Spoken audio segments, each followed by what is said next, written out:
Hello guys, welcome back to my channel. और आज मैं बिना वक्त गवाए हुए आप लोगों के साथ में कुछ नोटिसेबल चीज़ों को और नोटिसेबल बनाऊंगी सिब्बू एंड द ठिब्बू फैमिली के ऊपर। इनफैक्ट मैंने इसको एक नया नाम दिया है, दुपट्टा गैंग। जी हाँ, दुपट्टा गैंग, क्योंकि कोई इनको मौधा गैंग बोलता है, तो मैं समझती हूँ कि मैं कुछ अपना यूनिक नेम देकर मैं इस पूरे गैंग का नाम दुपट्टा गैंग रखूँ, क्योंकि सारी की सारी औरतें दुपट्टे वपट्टे लपेट के, हालांकि वो सब कुछ कैमरा के सामने ही होता है। और इनकी मुखिया जो है वो तो हमारी सिब्बू रानी है, क्योंकि सिब्बू ने ही ये चलन चला के रखा हुआ है कि हर कोई जो है दुपट्टे ओढ़कर, रंग बिरंगे सतरंगी दुपट्टे ओढ़कर बैठेंगे और लोगों को दिखाएंगे कि हम कितनी शर्म वाली औरतें हैं।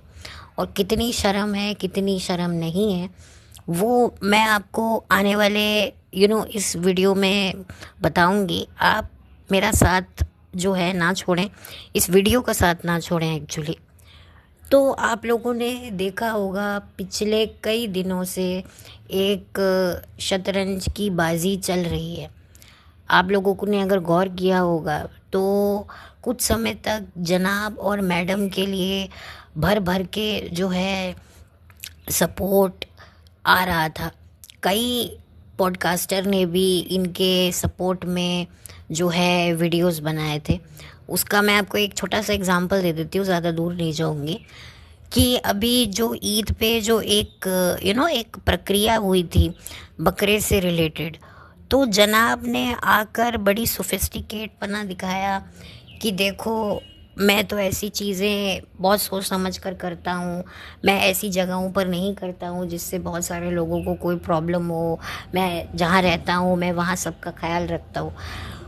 और दूसरा, मैडम ने जो जिस तरीके से इनडायरेक्टली पब्लिक को बताया कि सिब्बू ने अपने भाई को फादर्स डे विश नहीं किया, जिसको वो पिता की जगह देखती है। इनफैक्ट हर रियलिटी शो में जाकर वो कहती है कि बाप का फ़र्ज़ निभाया। तो जब एक भाई को जीते जी बाप के होते हुए फादर बना देना, देखिए, जब तक पिता जिंदा होता है बड़ा भाई होता है। पिता के जाने के बाद वो शख्स बड़ा भाई बाप के समान हो जाता है। लेकिन यहाँ पर जीते जी बाप के जिंदा रहते ही बेटी बड़े भाई को बाप का दर्जा दे रही है और फादर्स डे पर उसको विश ही नहीं कर रही है, उससे मिलने तक नहीं गई है। तो भाभी ने भी उसको शेड किया। और वो जो ईद की प्रक्रिया देखी जहाँ सिब्बू का पति एक बकरा लेकर सोसाइटी में घूम रहा था, तो डबल डबल सिब्बू को मार पड़ी। कमेंट सेक्शन में क्या क्या नहीं बोला गया। और इसका असर ये रहा कि वो ऐसे ही बेढंगी सी बन के त्योहार पर घूम रही थी। उसको बहुत सारे दुख थे और कहा जाता है कि भाई से भी लड़ाई हुई होगी। तो ये मियाँ बीबी को इतनी मुंह की खानी पड़ी कि इन्होंने सोचा कि क्यों ना अब हम ईंट का जवाब ना पत्थर से नहीं समझदारी से देंगे। अगर भाभी और भाई ने हमारे ऊपर खुद को समझदार दिखाकर वार किया है तो हम भी दिखाएंगे। तो क्या किया, जो उनका बच्चा था है जिसका अभी जन्मदिन निकला है, तो मैं उसे बिलेटेड हैप्पी बर्थडे विश करना चाहूँगी। मैं बहुत लेट हूँ, आई नो, लेकिन मैं क्या करूँ, बहुत सारे टॉपिक्स दिमाग में चल रहे होते हैं, लेकिन बड़ा मुश्किल होता है एक एक को कवर करना। तो anyway, wish him a very good luck. मैं उस बच्चे के लिए चाहूँगी कि उसको एक अच्छी बेहतर ज़िंदगी मिले, ये दुपट्टा गैंग से वो दूर रहे। क्योंकि देखो, जो वो 2.0 है परछाई जनाब की, वो दूर है, इसीलिए वो एक उसकी एक पर्सनालिटी अलग लगती है। बाकी जो जो इस दुपट्टा गैंग के नज़दीक आया है, कहीं ना कहीं उसकी मासूमियत, उस बच्चे की स्पेशली मासूमियत जो है वो छिन सी गई है।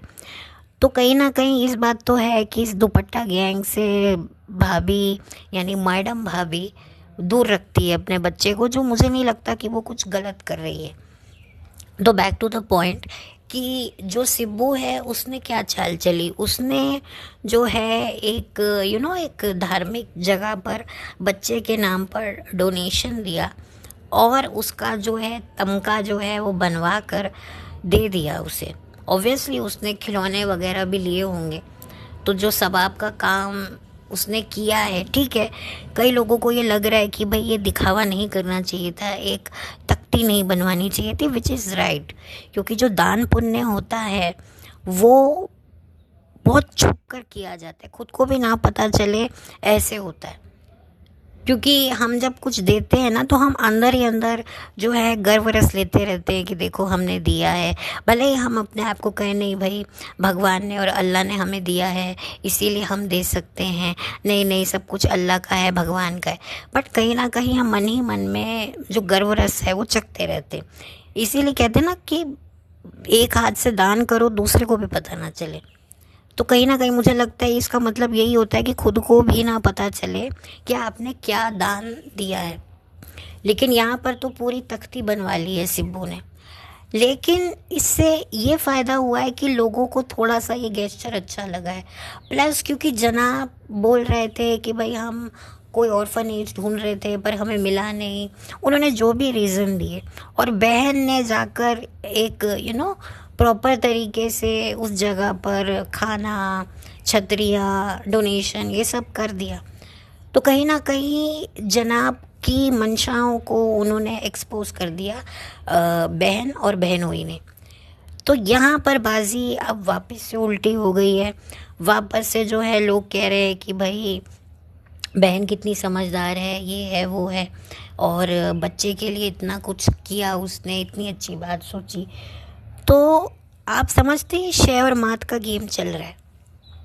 मतलब कुछ हफ्ते तक सिब्बू इतनी नेगेटिव चली गई थी, अब जनाब नेगेटिव चले गए हैं। प्लस जो इन्होंने अपने व्लॉग में अपनी मैडम ने अपनी माँ को इस तरीके से लाचार बेबस दिखाया है कि भाई उसकी माँ तो मतलब आप समझ रहे हो कि वो बच्चे का जो है इनडायरेक्टली ये बताया है कि वो जो बच्चे के लिए कुछ भी कर रही है वो इसीलिए कर रही है क्योंकि उसका बेटी दामाद उसकी देखभाल कर रहे हैं, तो इसके रिटर्न में वो बच्चे के लिए इतना कर रही है। मतलब वो बड़ी एक आभारी है अपनी बेटी की और दामाद की कि वो उसकी कर रहे हैं इतनी ज़्यादा, इसीलिए वो बच्चे पर इतना प्यार लुटा रही है और बच्चे को इतना संभालती है। क्योंकि कई लोग बोलते हैं कि भाई मैडम ने अपनी माँ को जो है जापा बना के रखा हुआ है जो बच्चे संभालती हैं, तो इसीलिए इनडायरेक्टली इस बात को भी कर दिया है। और जो मैडम ने बोला है कि मेरी सास का तो कोई इंटरफेरेंस था ही नहीं, उन्होंने तो कोई इंटरफेयर किया ही नहीं।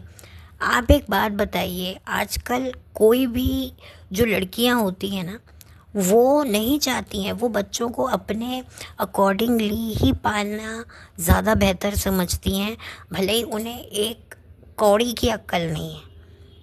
और आप देख लीजिए कि बच्चे को जो है आज जो बच्चा सफ़र कर रहा है कि 1 साल का बच्चा हो गया है तब भी वो अच्छे से ना ही क्रॉल करता है ना ही वो खड़ा होता है। मेरे घर में भी बच्चे हैं और मुझे पता है कि बच्चा अपने आप उठता है, सोफ़े पकड़कर, कुर्सी पकड़कर वो खड़ा होता है और डगमगाते हुए कदमों से चलता है, गिरता है, उठता है, चलता है। मतलब उसको शौक़ चढ़ जाता है कि मुझे चलना है। लेकिन यहाँ पर बच्चा बिल्कुल ऐसा एफर्ट भी नहीं कर रहा है। और डॉक्टर्स ने बोला कि भाई बच्चे को जो है आप हर चीज़ लाके दे देते हो।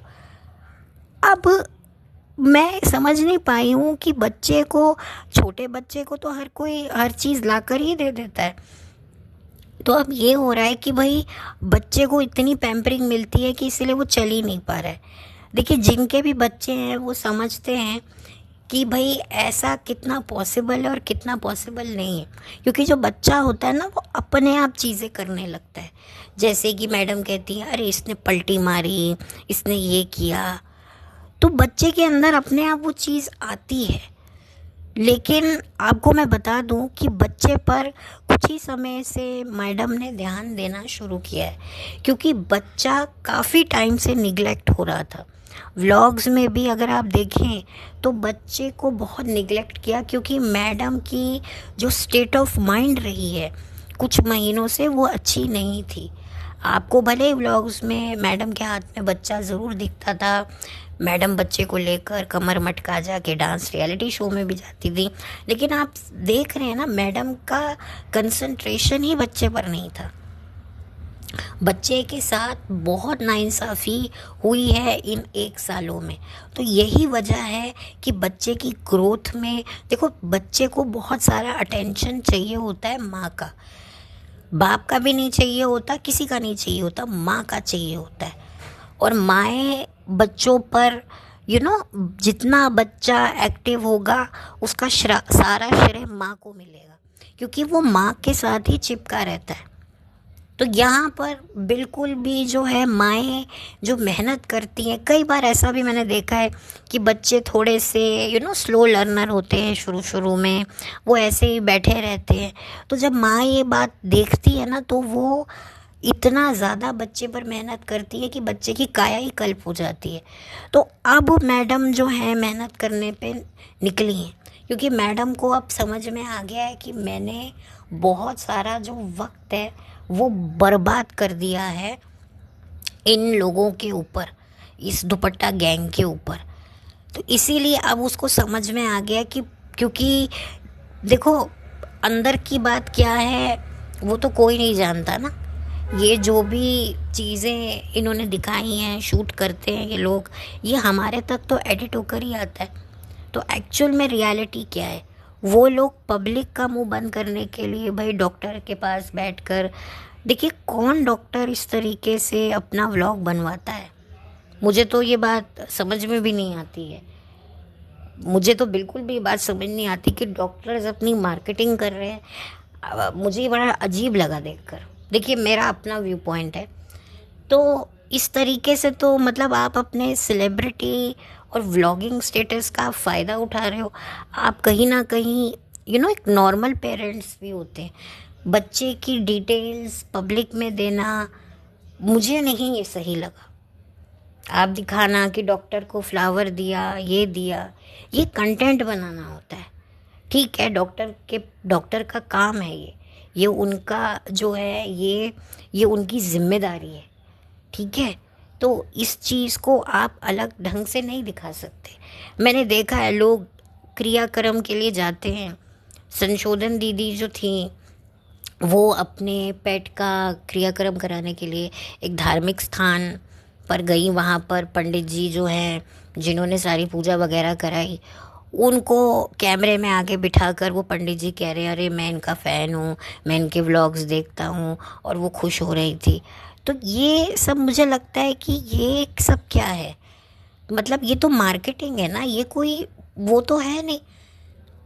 और मुझे बहुत ख़राब भी लगा देखकर कि ये पब्लिक को जो है जवाब देने के क्या क्या ये लोग तरीके ढूंढते हैं, बजाय इसके कि कट शॉट करके सामने आकर अपने ऊपर लगे हुए आरोप प्रत्यारोप को एक 1 to 1 करके बात करें। नहीं, दिमाग लगाएंगे कि हम ऐसे करके अपनी बात का जवाब भी दे दें, मुंह भी बंद कर दें। देखिए ये सब चीज़ें ना ज़्यादा देर तक टिकेंगी नहीं, क्योंकि मुझे जो समझ में आ रहा है ना, ये लोग बारी बारी टर्न वाइज जो हैं कि शतरंज खेल रहे हैं कि किसकी बाजी किसके हाथ में पहले आई। पिछले हफ्ते तक भाभी के लिए सब लोग सपोर्ट में उतरे हुए थे, जनाब के लिए। आज कहीं ना कहीं मैं देख रही हूँ कि बाजी पलट रही है और वो सिब्बू और सिब्बू के घरवाले के पक्ष में जा रही है। तो ये पूरा का पूरा जो है ना, ये एक गेम चल रहा है। और हर हफ्ते मैं देख रही हूँ पॉडकास्टर जो दूसरे पॉडकास्टर हैं, उनके नरेटिव्स आगे पीछे ऊपर नीचे हो रहे हैं, और यही इनके लिए सबसे बड़ी जीत है, क्योंकि ये लोग कहीं ना कहीं हम लोगों को नचा रहे हैं। पहले एक टाइम था कि पॉडकास्टर इनको नचाते थे, लेकिन अब ये पॉडकास्टर को ही नचा रहे। अब देखना आने वाले टाइम में फिर भाभी अच्छी लगेगी, फिर उससे आने वाले टाइम में फिर ननद अच्छी लगेगी। तो मुझे ये सब बहुत ज़्यादा क्लॉस्ट्रोफोबिक लगता है कि यार कोई फर्म स्टैंड नहीं बन पा रहा है, क्योंकि ये लोग दिमाग लगाते हैं कि कैसे हम जो हैं मौके का फ़ायदा उठाकर बाजी को घुमा फिरा कर कैसे मात दें। और इनको मात देनी होती है असल में पॉडकास्टर्स को, क्योंकि पॉडकास्टर को जो इनकी रियलिटी समझ में आती है ना, वो आम जनता को भी नहीं आती। और इसीलिए इनको तकलीफ़ होती है, क्योंकि जो पॉडकास्टर्स को सुनते हैं ना, उनके माइंड क्लियर होते हैं कि अच्छा ये तो हमने कभी नोट ही नहीं किया। तो ये एक रीज़न होता है। जैसे कई लोग फिल्म की रिलीज़ जब होती है तो क्रिटिक्स के रिव्यू सुनकर ही जाते हैं कि भाई कि ये अगर क्रिटिक ने अच्छा कहा है तभी हम पिक्चर देखेंगे ना। तो ये वो वाली बात हो गई। तो खैर चक्कर पे चक्कर, पंगे पे पंगा, ये है व्लॉगिंग का नया धंधा कि भाई प्रॉब्लम्स क्रिएट करो, फिर उनको सॉल्व करो। और किसी दिन कोई पार्टी हीरो बन रही है, किसी दिन कोई पार्टी विलन बन रही है, तो बस इसी में ही व्यूज़ तो मिल रहे हैं ना। तो बस बात सारा खेला ही व्यूज़ का है और डॉलर्स का चक्कर है बाबू भैया, डॉलर्स का। तो खैर मेरी ये अगेन कोशिश थी आप लोगों को थोड़ा सा जागरूक करने की कि इतना ज़्यादा सेंटी ना हो, इतना आक्रोश में ना आए, क्योंकि आज जो आपको बुरा लग रहा है कल वो आपको अच्छा लगेगा। और जो आज आपको वही आप समझ लीजिए, मैं कंफ्यूज ना हो जाऊं कि भाई जो आज बुरा है वो कल अच्छा है, और जो आज अच्छा है वो कल बुरा होगा। आई होप मैंने अब सही बोला है। तो चलिए अब मैं चलती हूँ, लौट कर मिलती हूँ। Have a blessed day. और कोई हेट नहीं है, बस ये है कि भाई अब ना थोड़ा सा आप लोग अपने दिमाग को थोड़ा रिलैक्स कीजिए कि इनकी ज़िंदगियों में इतना घुसने की हमें ज़रूरत नहीं है, क्योंकि ये तो चलता ही रहेगा और यही इनका धंधा है और यही इनके लिए चंगा धंधा है। तो चलती हूँ, लौट कर मिलती हूँ। Have a blessed day, bye, take care.